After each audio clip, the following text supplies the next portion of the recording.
اس میں اگرچہ مریض ایکسائٹیبل بھی ہو، ایکسائٹیبل ہونے کے نتیجے میں ہجان ہو جاتا ہے، خون کا رجحان سر کی طرف ہو جاتا ہے، اور مگر وہ زیادہ دیر نہیں رہتا. لیکن بیریٹا کار میں ایک عجیب بات ہے کہ اس کی تھکاوٹ پھر کئی دن چلتی ہے.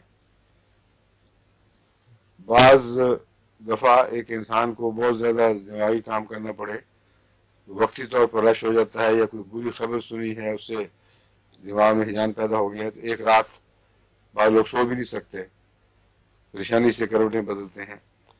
لیکن بیریٹا کار کا جو مریض ہے وہ باقی مریضوں سے بالکل الگ مزاج رکھتا ہے. اس میں بھی ایکسائٹمنٹ ہوگی اور پریشانی ہوگی، لیکن اس کے بعد لمبے عرصے تک اس کے رد عمل میں تھکاوٹ کا ہونا، یہ بیریٹا کار کلکیریا کار کی نشانی ہے.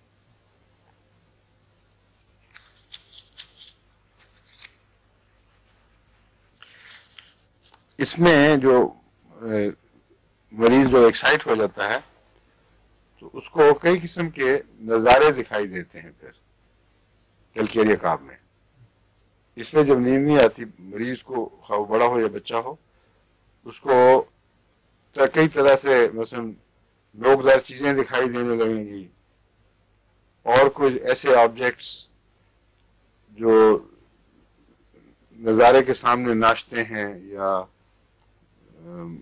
اچانک تصویر ظاہر ہو جاتی ہے، آنکھیں بند ہیں پھر بھی دیکھ رہا ہے. یہ کلکیریا کار کی خاص علامت ہے.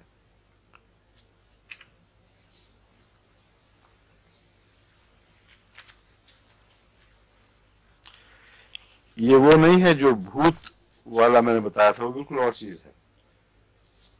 اس میں ڈیڈ آبجیکٹس، یعنی عام چیزیں جو زندگی سے خالی ہوتی ہیں، ہر قسم کی، کوئی کیل، کوئی تاریں، کوئی اس قسم کی چیزیں، اس میں کچھ احساس ہوتا ہے جیسے کوئی چبھنے والی یا کاٹنے والی چیز ہو، اور اس کی وجہ سے گھبراہٹ ہوتی ہے. جب آنکھیں بند کرے پھر انسان کھول لیتے ہیں آنکھیں. یہ علامتیں بعض دفعہ ہوتی ہیں بچوں میں. جب بھی ہوں گی اس وقت کلکیریا کار یقینی طور پر دوا بن جاتی ہے.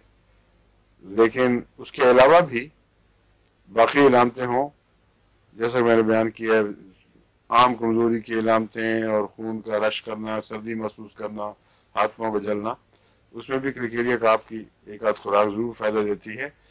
سپوکس کے دیکھنے کا انتظار نہ کریں، یہ مطلب ہے میرا. بعض لوگ یاد رکھتے ہیں پھر پوچھتے ہیں اچھا تمہیں وہ کوئی تارے یا کوئی کانٹے شانٹے تو نظر نہیں آئے؟ وہ کہتے نہیں، اچھا پھر کلکیریا کار نہیں، پھر کچھ اور. یہ غلط طریقہ ہے ہومیوپیتھی کا. ہر چیز ہوتی ہی نہیں ایک آدمی میں، بعض علامتیں ہوتی ہیں بعض نہیں ہوتی ہیں. مگر یہ آپ کو اس لیے بتا رہا ہوں کہ اگر یہ ہو تو پھر اور کسی طرف دماغ نہیں جانا چاہیے، پھر کلکیریا کار ہی کی طرف دماغ جانا چاہیے.